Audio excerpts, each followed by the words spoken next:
Welcome to the Dream Team Professor podcast. My name's Scott, and in this episode, we're looking at the top players to target in Game Week 7 Sun Dream Team. This week is just a single game week. We've had a lot of doubles recently, but this one will just be a single game week for everyone playing the one Premier League fixture. The deadline will be Saturday, the 5th of October at 11 a.m. That first kickoff is going to be Crystal Palace at home to Liverpool at the 12:30. But here is the state of the upcoming fixtures. First, just this week, and then we'll look a little bit longer for the next 4 game weeks. So game week 7 is a single game week, and then we have an international break straight after. It doesn't feel like 5 minutes since we had the last one. So game week 7, international break, and then it's straight back into double game week. So game week 8 to game week 10 are all doubles. We've got a European double game week in game week 8, Carabao Cup double in game week 9, and then European again in game week 10. And then guess what? We've got another international break after game week 10. So I still think overall, best bet is to try and still fill our team up with these European double game week players for the long term. But we have found out with myself, especially with these double game weeks, that they're not guaranteed still in Europe. So for example, Spurs today, again, put out a pretty weak lineup. I had both of my Spurs players on the bench. So overall, I think it is still safe to go for these European double game week players long term, but we'll go through these single game week teams first. So game week 7 fixtures, the way they've fallen, it's actually turned out that the European teams largely have the best single fixtures. So Man City face Fulham at home, looks a nice one. Arsenal, Southampton at home, again, possibly the best fixture here. Southampton looking really poor, and Arsenal in really good form themselves. Liverpool away at Palace.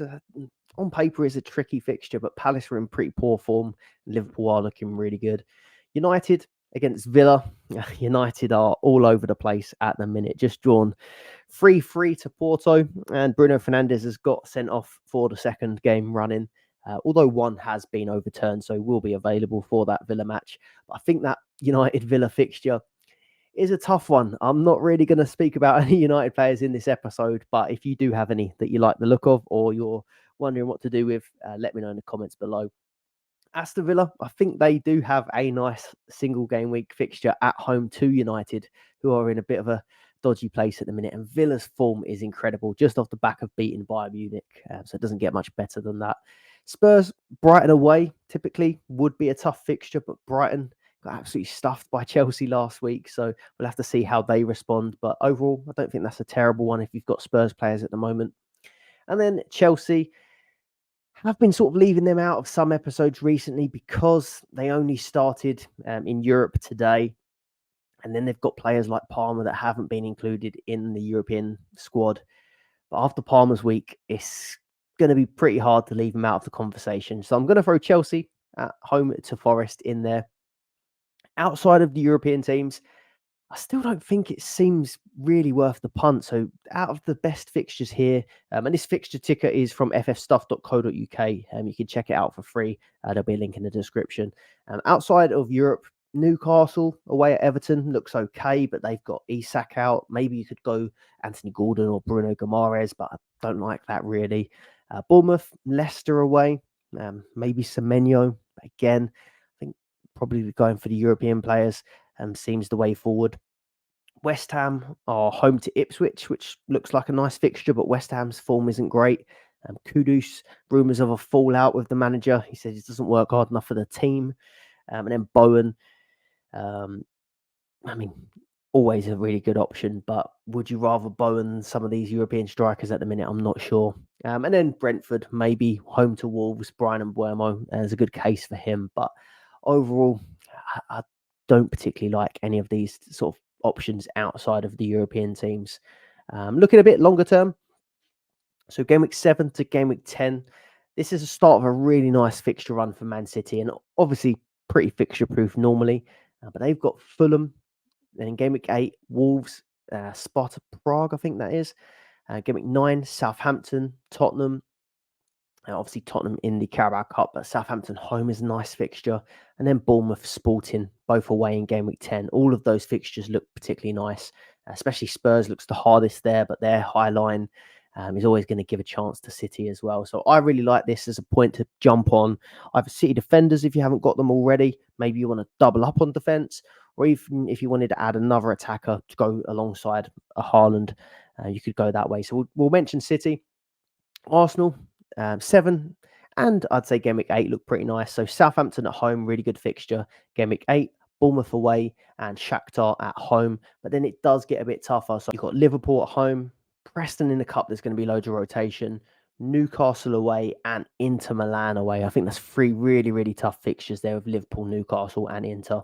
Liverpool, game week 8 onwards looks like it's going to be a real test. But that game week 7 fixture, like I said, I think that looks okay. RB Leipzig, Arsenal, 2 matches against Brighton and Leverkusen. Does look pretty tough, but they've had a good start, so it's going to be a nice test of how good they really are. Villa, great form so far, and the run stays really nice. So if you're considering like a Watkins or any of their decent midfielders or defenders, really, or even Martinez in goal is a decent option. They've got Man United, Fulham, Bologna, who I didn't think looked great against Liverpool. Bournemouth home, Crystal Palace at home in the cup, Tottenham away, and then I think it's Club Brugge in game week 10. But after beating Bayern, I think they're going to be fancying themselves in any of these Champions League games. So I think Villa's fixtures look good the whole way through. Spurs, Brighton away, like I said, always a challenge. Game week 8 is an interesting one. So West Ham at home, West Ham's form has been poor. AZ Alkmaar, that's probably one of the tougher fixtures they'll face in the Europa League. Game week 9, Crystal Palace away, City at home in the cup. Maybe there'll be rotation there. Ange does seem to be rotating a lot in the cup. It'll be interesting to see whether he does it for City in the cup. And then game week 8, Villa and Galatasaray. So probably from the end of game week 9 to game week 10 looks quite tough for Spurs, but up until then looks okay. And then Chelsea. So Forest at home looks nice, but then Forest done a job on Liverpool at their place as well. So might not be as easy as it looks on paper. Liverpool at Anfield in game week 8 does look tough. And then Panathinaikos, I think that is in game week 8 in the European conference. It seems like they're going to put out a completely different 11 like tonight in every one of these European matches. So I think it's probably worth just ruling out these as European fixtures. I don't think we're going to really be targeting them. But in game week 9, Newcastle at home and Newcastle away, a Newcastle doubleheader in the Carabao Cup. This could be an interesting one. If you're considering like a Cole Palmer, which he's the number 1 transferred in player at the minute, if you get him for Forest at home, looks okay. Liverpool away, obviously a hard game, but could still do well. But then if he ends up playing Newcastle twice in game week 9, that could be one that interests us. A player that's not normally going to have double game weeks, but potentially has one there. And then game week 10, it's Man United away. We can only guess how they'll be looking by game week 10. So that's the longer term. I'm going to head over to 11ify now. So all of this fixture grid that we've seen on the screen is from ffstuff.co.uk. Check that out yourself. But 11ify have kindly let us use some of their predicted data as well in this video. So game week 7, where it's just a single game week, these numbers will be the only numbers that we're interested in. So goals predicted for game week 7, Arsenal lead the way with 2.95 projected goals against Southampton. You've also got Man City at home to Fulham, 2.64. And then Chelsea, I mentioned they're playing Forest at home, 2.13 projected goals. They're the 3 teams that are projected to score more than 2 goals. So maybe if you're considering captaincy, you might want to look at maybe a Saka from Arsenal if you think they are going to score the most goals. I think I'm probably going to stick with Haaland, even though he didn't have his best week this week. Fulham at home and projected to score a good amount of goals there. I think last season, City scored 5 past them as well. And then Chelsea, maybe you want to captain Palmer after bringing him in or already having him for his haul last week. That is possibly an option. But not far off Aston Villa at 1.93 and Liverpool at 1.90. So Watkins, Salah, both good options as well. In terms of clean sheet predictions or projections, Arsenal again lead the way with 57%. So you might be considering bringing in an Arsenal defender or maybe even a double up for this one. But just remember, it does start to get a little bit harder from this point. City, 50% chance clean sheet against Fulham. Again, that looks pretty good. But then there's quite a big drop off after that. Chelsea, West Ham, both at 36%. Brentford 35, and then Liverpool down in 32% away at Crystal Palace. So if you've got a Trent, maybe a Virgil van Dijk, clean sheet odds not looking as good for this one. If you do want to check out 11FI, there'll be a link in the description below for that, but it's just 11fi.com. Let's start with Manchester City, seeing as they do have a really nice fixture this week. So Fulham at home in game week 7. Haaland scored 3 and assisted 1 in the same fixture last season, a 5-1 win for City. Like I said, I think I'm going to be considering him as my captain. No real shock. Blanked this week though, so just the 4 points in the Newcastle fixture, and then 10 points with a goal in midweek against Slovan Bratislava. 11 goals though for the season, not bad at all. And he's only blanked twice in the 8 games he's had this season, so no real concerns for Haaland. Even in that Newcastle game, there was a few chances where Gundogan could have put him through. It didn't quite happen for him, but he would have no doubt put them away if they did reach him. Foden, he is going to be interesting this week. And if not, I'm certain that he's going to be of interest next week. So he's got 14 points, a goal and an assist against Slovan Bratislava. Pep has been singing his praises after this game, said it's more what he wanted to see compared to when he had his last start against Watford. 1 goal, 1 assist now just for the season. So there he's only attacking returns, but this was only his second start of the season. It's 5.7 million, which could be the cheapest we see him this season. And he's obviously due a rise after that performance. KDB is out until after the international break. So you'd think it's more likely that Foden could get a start in this one. There's just a slight doubt to me, the fact where he hasn't started in the Prem yet, that maybe he could be benched, and it'll be gutting in a single game week if he is. But after this, game week 8, 9, 10, all double game weeks, I think he's going to be really good going into this period. So maybe you go early, or maybe you want to wait till game week 8. That might be a little bit safer. Vardiol, 4.6 million, 22 points this game week. I don't know why. For someone that's been so impatient with a lot of players this season, he's been someone that I've just stuck with through a few wobbles earlier this season. But he's come good this one. He got a goal earlier in the week, 2 clean sheets this week for City, 22 points. He's got 3 bonus in this last match, and then he's the 3rd highest defender for points on the game, 6.6 average. He's had 5 shots on target, which is quite a lot considering he has played a more defensive role than last season. And then 9 bonus points is the most of any defender this season. I'm going to go on to talk about Trent later, but Trent has surprised me that he hasn't really been hitting bonus very often, whereas Vardiol is on 9 bonus points compared to Trent's 2 bonus points, which I probably wouldn't have called at the start of the season. So I'm currently on Vardiol, and I'm also on Rico Lewis. They've both had really, really good weeks this week. Rico Lewis has been so impressive this season. So he's at 3.8 million. So if you can't afford a Vardiol, I do think Rico Lewis at 3.8 is interesting. He's predicted a 0.3 rise after his 20-point haul this week. 3 starts running. Started every game apart from that Carabao Cup match. And he's been playing in some really advanced positions, especially in this game. But we've even seen City start with a back 4 and Rico Lewis start in midfield. So it does look a really, really good option, and someone that's going to be playing higher up the pitch, which is what we sort of want from our defenders. He got 18 points in this Slovan Bratislava game. He got an assist, bonus points, 3 shots on target, tackle points, and he created 3 big chances. So I know it is a weak opposition, but he is playing with such confidence in this City side. So I think he's a great option. Doku, Savinho, and Gundogan. I'm going to sort of shout them out because they all sort of got returns this week. I just don't really like it for this week. I'd rather bring in one of those players in maybe 8, 9, or 10 when we have a double game week, because the likes of Doku, Savinho, Grealish, very often they can start one game and be benched for the other. And I think if you're bringing in a City midfielder this week, you would be worried that there is a chance they don't play. So I think I'd leave those for another week, like a double game week. If you're finding this useful so far, please do leave a like, subscribe to the channel if you are not already. And if you're listening on audio platforms, give us a follow on there as well, leave a rating. Also, do check out the Dream Team Tonic podcast. We do a weekly podcast And to our Patreon members, we do that live on a Sunday or Monday, and then that goes out to everyone a bit later in the week. We also have a deadline this weekend, a deadline stream this weekend. And so tune in for that Saturday, 10 a.m. till 11 a.m.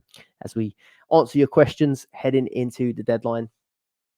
Arsenal up next. So like I said, really nice fixture. Southampton at home. Saka could be an option for the captaincy. It is a prime fixture, really. Southampton at home. They've had some really poor performances, and they don't adapt their play to anyone. They play a really high line, and I feel like this could really play into Arsenal's hands. There's been a few defensive matches from Arsenal this season, but I think this is one where they're really going to sort of play with a handbrake off. Saka, 25 points this game week. Feels like a must-have for this fixture, in my opinion. So 2 goals, 6 assists already for the season. That's 8 returns in 9 matches. And bonus is finally starting to come. He hit the maximum bonus in that Leicester game after a slow start for Saka in terms of bonus points. So I think he's a must-have. I imagine most teams have got Saka at this point.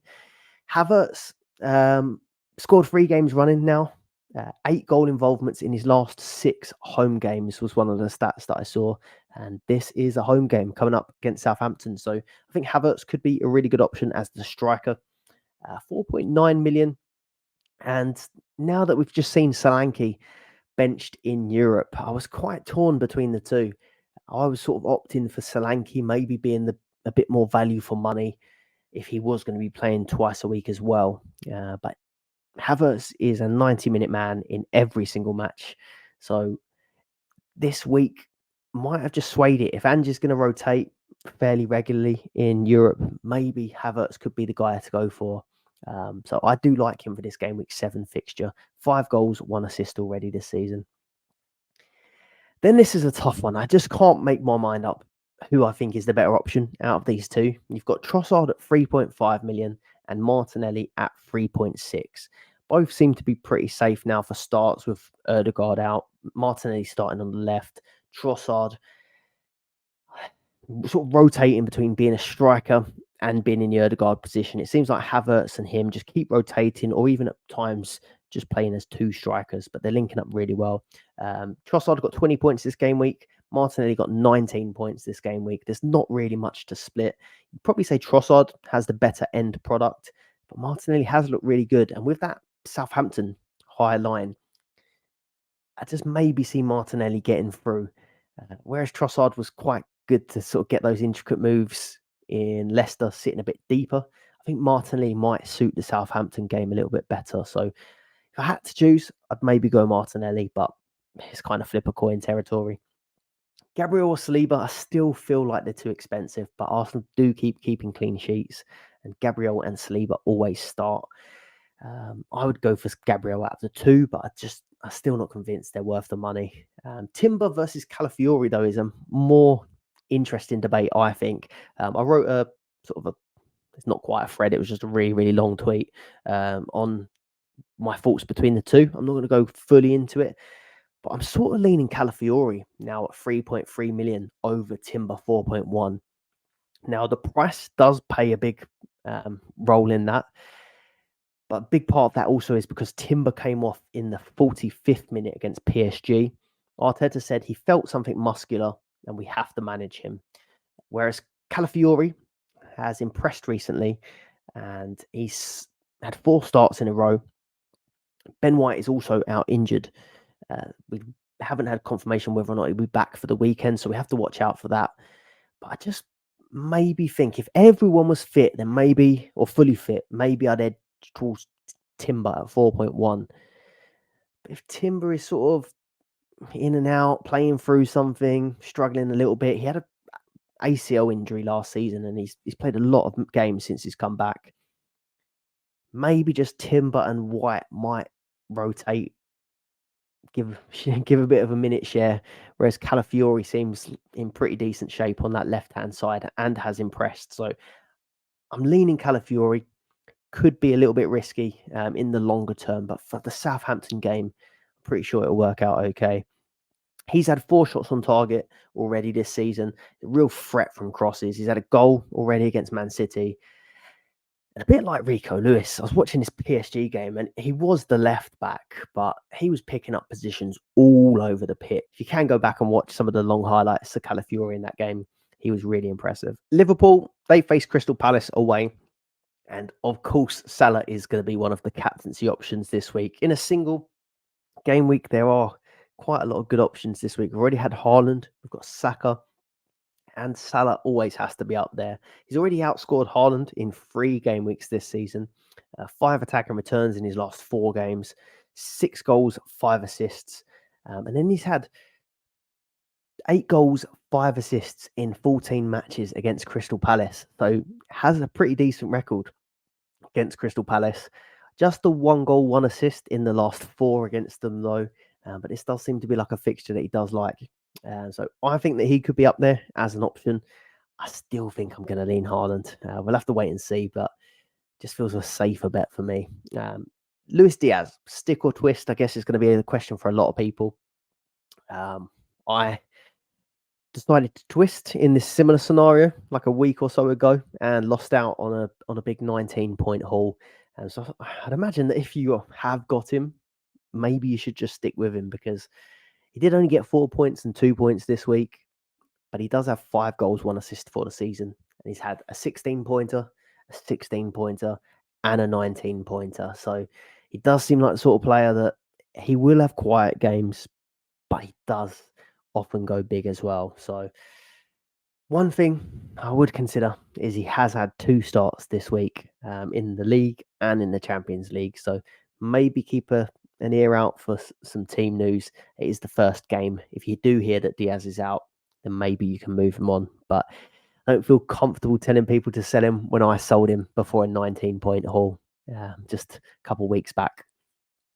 McAllister now leads Szoboszlai, which surprised me because at the start of the season, I really liked McAllister over Szoboszlai. But as soon as we started to see them play, Szoboszlai looked the most dangerous and the better for points.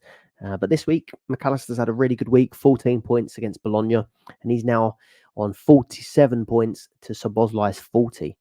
So that was just something that surprised me. I probably wouldn't be picking him, but something that I found a little bit interesting. And I probably would still pick Szoboszlai, just where he seems to get those attack and returns a bit more regular. An assist for him in the Bologna game, and he actually should have scored in that Wolves game. He missed one from point blank range, putting it at the keeper. So if that had gone in, it would have been another story with these points. Trent Alexander-Arnold. So I bought him in this week, and I'm close to doing my usual of bringing someone in and maybe moving someone back out again. So, I mean, he kept a clean sheet. I think he got 8 points in total this week. But he's not getting bonus. And he used to be really, really good for bonus points. I mentioned a couple of episodes ago, he was right on the borderline of hitting bonus on quite a few occasions. But this game against Bologna, he still just finished 1 player performance mark, which is really quite low for his standards. Obviously, does have a good chance of attacking returns. He played a nice ball through to Nunes, who of course was offside and scored. So if Nunes could maybe stay on side, he could have maybe had an assist. But I'm just looking at that 6.2 million price tag now and thinking with Foden about, with Palmer about, and it being a single, could that be better spent this week? I think it could. Jota, Nunes, Gakpo. I think I would just not consider them again this week while it's a single game week. A bit similar to when I mentioned the City players. I think you'd want to go for the players that you know will be starting. And Jota didn't start this last match. So you'd assume that he plays the next one, but you never know. Nunes, you probably wouldn't pick him anyway. And then Gakpo, I don't know what he needs to do to get a start, but didn't start in either game this game week. And he's yet to start in the Premier League as well. So I don't think we can consider those guys. Aston Villa. So Ollie Watkins is going to be one of the standout options again from Villa. And maybe a captaincy option. I think it is a little bit more risky than going for Haaland, Salah, or maybe even Saka. He does have a blank in him. So he got a 2-pointer against Bayern, which is nothing to be ashamed of. He could have probably been through on goal if Upamecano hadn't have dragged him down and then somehow got away without a red card or even a booking the first time round. Ollie Watkins maybe could have had more in that one, but he got a goal and an assist against Ipswich. He's on 4 goals, 3 assists for the season. So he does have a haul in him, and these fixtures do look good going forward. In terms of the Man United match as well, I mean, Man United have just conceded 3 against Porto. They got pretty battered against Spurs as well. The defence has looked poor. So it could be an outside punt maybe on Watkins. But yeah, you know the way I play by now. I like to play a bit safe, and that doesn't scream safe to me. Morgan Rogers, 3.1 million.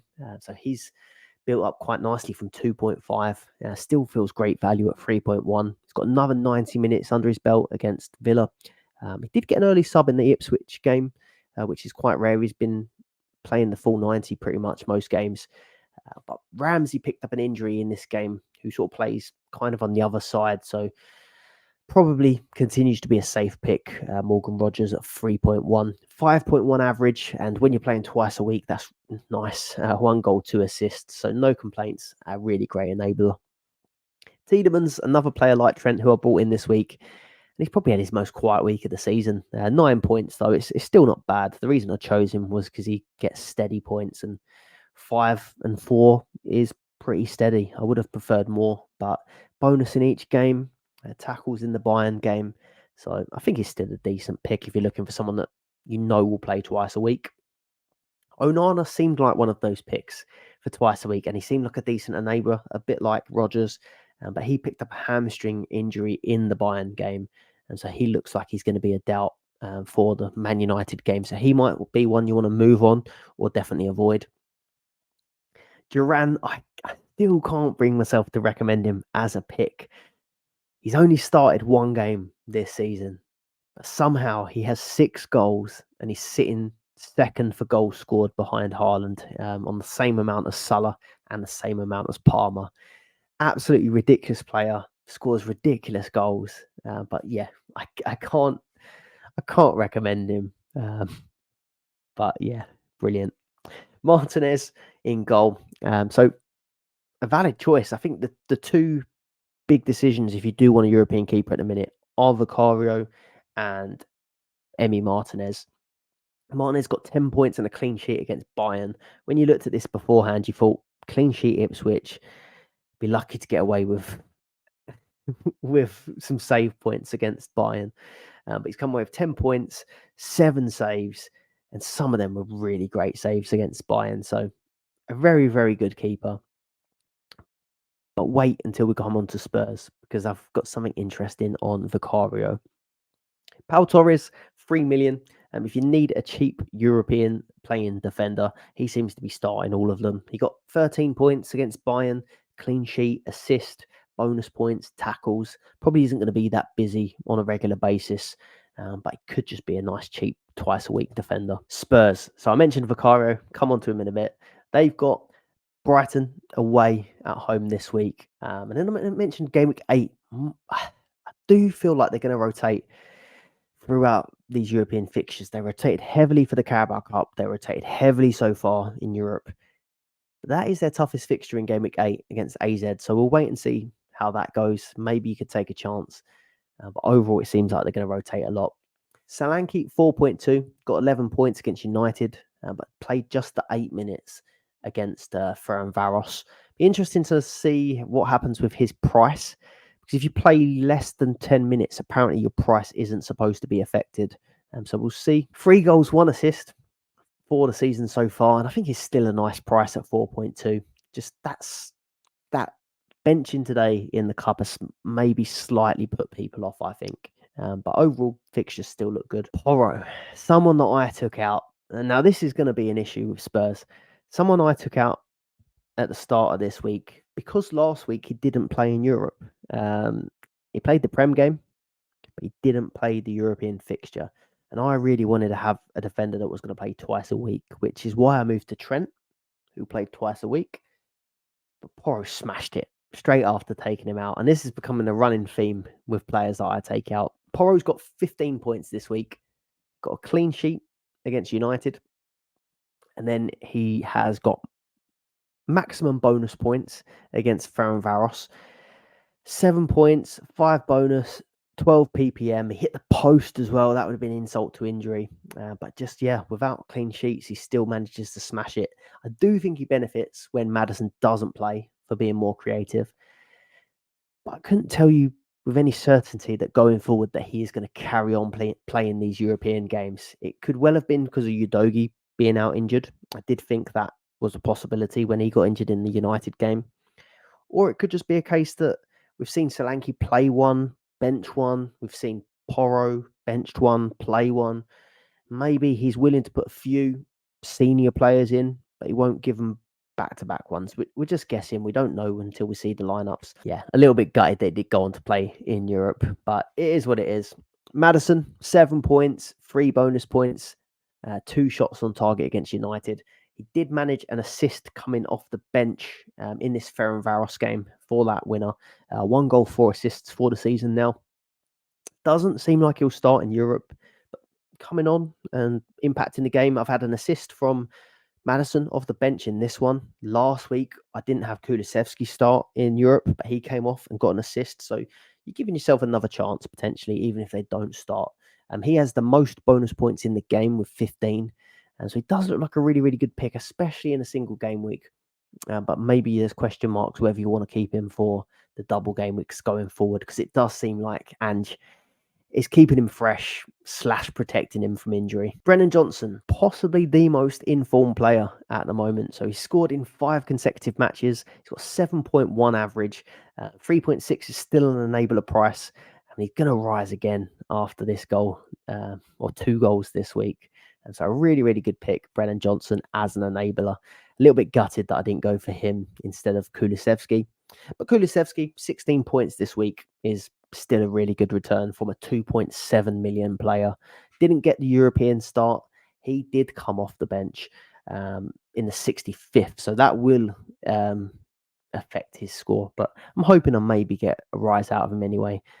Vicario, an interesting one. I'll try and keep it short. I did a post on Twitter about it. So if you want to give us a follow on Twitter, you can see it on there. But basically, he keeps getting bonus points. He's the second highest scoring keeper in the game now. I think it's 3 clean sheets. But 10 bonus points is the most of any keeper. I was trying to figure out why. And noticed that his pass completion rate is really high. Like today, 96%, which gets you 3 ppm.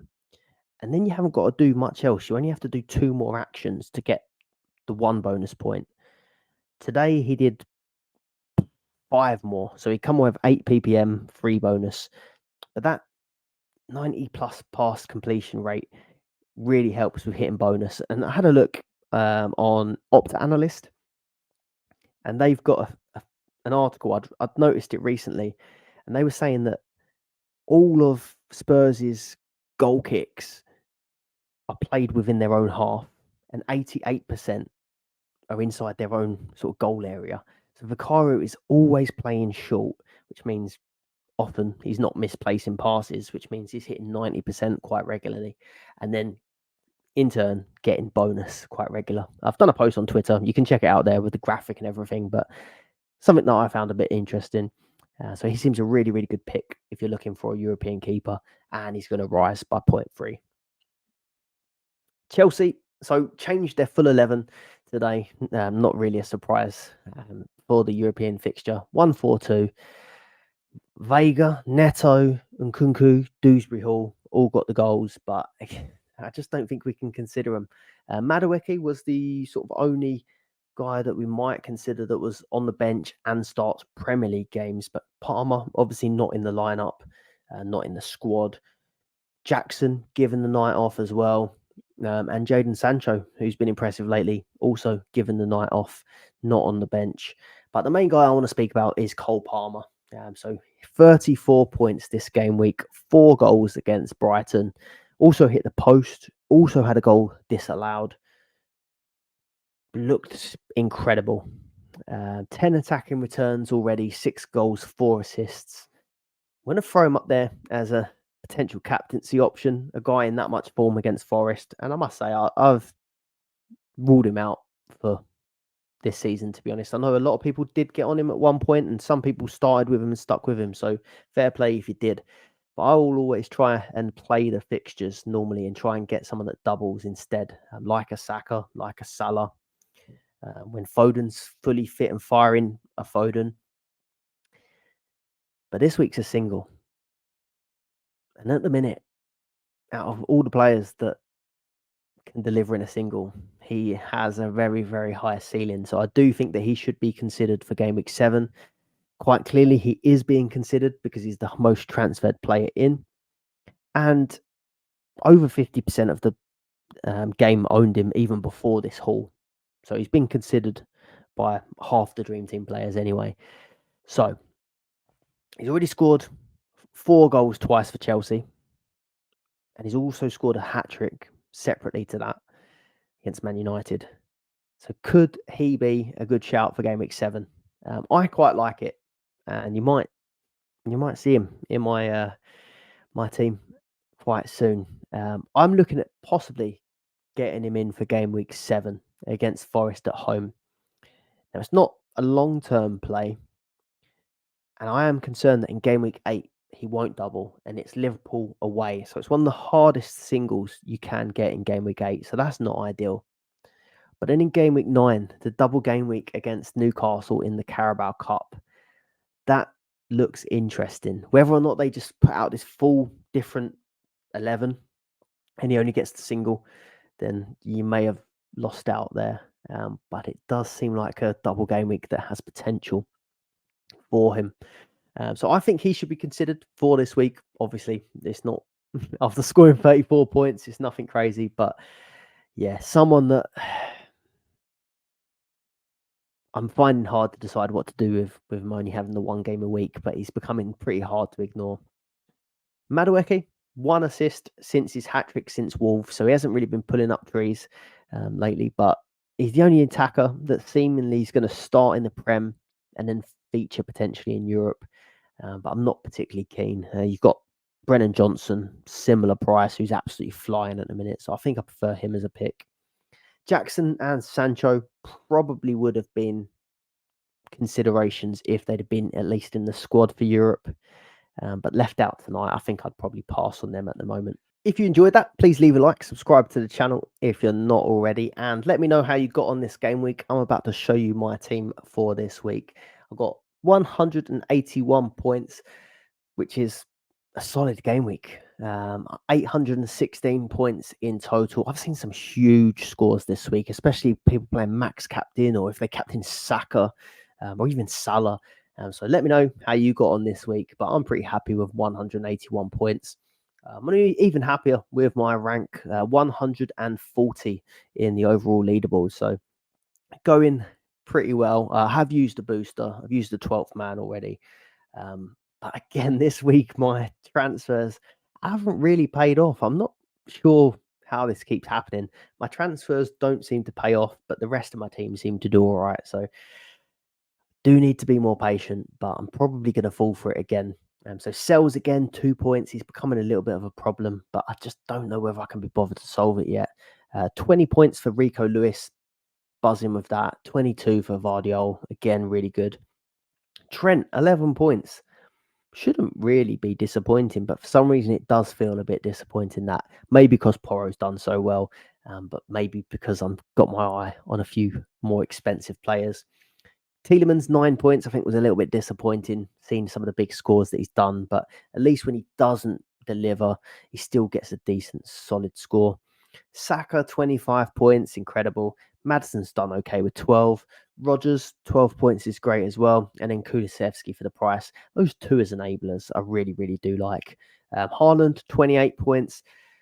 Probably one of the first captaincies I've got dramatically wrong. But when you go for Haaland and you do get it wrong, I don't think you really suffer as much because a lot of people will go for Haaland most weeks. If you were brave enough to go Saka or Salah, you would have done a lot better. Salah getting 25 points for the week as well. So let me know in the comments if you went Saka or Salah or maybe a max captain. So making my decisions this week, obviously sells is a decision to make. Do I go strong outfield with some big hitters and just keep him in goal, Hope eventually comes good. The fixtures do get a bit better after this rubbish one against Chelsea. After that, they've got a home game against Palace, away at Leicester, home West Ham, and home at Newcastle. Then it's Arsenal, but then it's Ipswich. So I don't think it looks terrible if I was just to stick with a cheap keeper.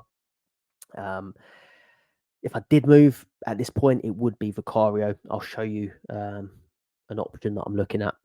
Maddison, Kulu, and Sells are the only real non-doublers or non-guaranteed doublers at the minute. Haaland, Salah are fine. Tielemans, Saka are fine. Rodgers is fine. Trent, Vardiol, Lewis has been playing them as well. So at the moment, that looks okay. I'm starting to look at where the opportunities might be.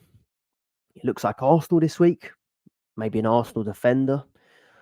Maybe an Arsenal extra attacker. Or I can't help but look at Foden or Palmer as big hitters and think, could I get one of them in this week and leave the keeper upgrade till later? So I've got quite a lot of money in the bank with this team already. So currently, that team that you see there has got 1.2 million in the bank before transfers. But these are the transfers that I'm looking at the minute. So I've got a bad habit of taking out players that I've just bought in, and I'm thinking about doing it again. Considering taking Trent out and switching him to Calafiori at 3.3 million. So that's going to be a significant saving.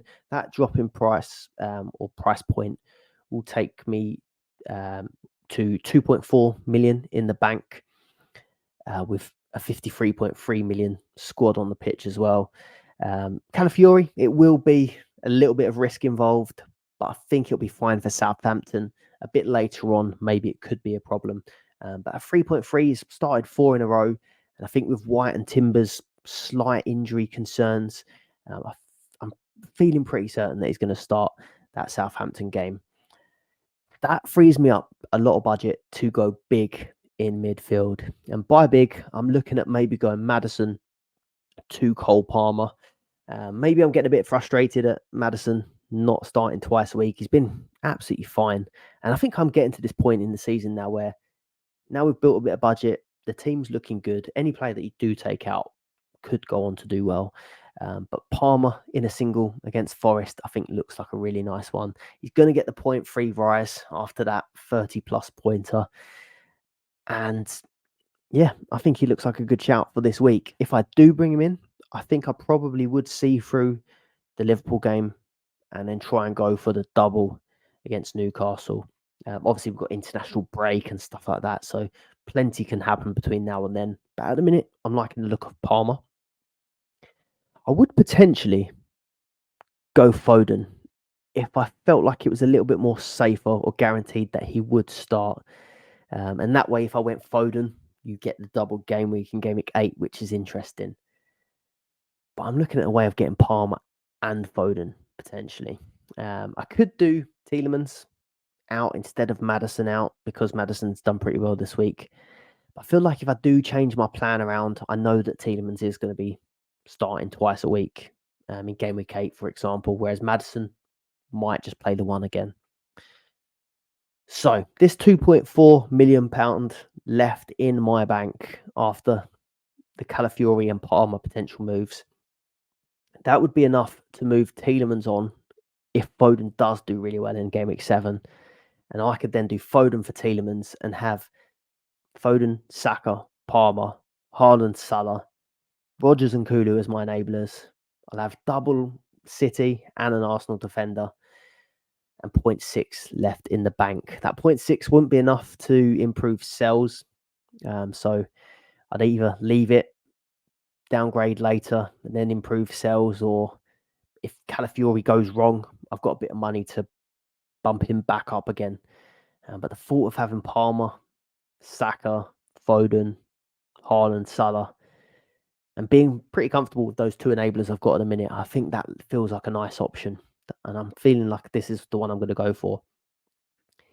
Another option that I could do is maybe just upgrade my keeper from Sells to Vicario. I've got the exact money left in the bank to make that change anyway. If I just make that transfer, I've still got Trent in that way. But then I don't have any other budget to bring in any big hitters in midfield. I could obviously move Trent, but I can't get a midfielder because I'm at 3 at the back. So I'm a little bit stuck there. I could move Trent to Calafiori anyway, and then do Vicario to Sells. Give me 2.9 in the bank for game week 8. And then I could use 1.3 to get Maddison to Foden. 1.6 left to upgrade of Rodgers, Kulu, or Tielemans. But it wouldn't be enough to get Palmer, and it wouldn't get enough to be Ollie Watkins. I couldn't move any players to them. So the other route, if I go back to this one as well, if I do end up going Palmer and Foden in my midfield by game week 8, at least I do have the option if I do want to move off of Palmer or move off of Foden. There's a few more options there. I could get to an Ollie Watkins, for example, when Europe starts up again. So leaning this one with Palmer, with Calafiori. Calafiori doesn't feel perfect, but I think in the short term it could be okay. And then Palmer. The only question marks is, do we want him in the single game weeks? But I feel like with Foden as well, by game week 8, I think this could be a nice move. Let me know what transfers you're thinking of doing this game week. And if you have any questions, leave them in the comments below, and I'll always get back there. Yeah, that's it for this episode. So thank you very much for watching. And if you're after a bit more Dream Team content, head over to the Dream Team Tonic podcast. We've got our latest episode out there. Link in the description below. Thanks for watching. Goodbye.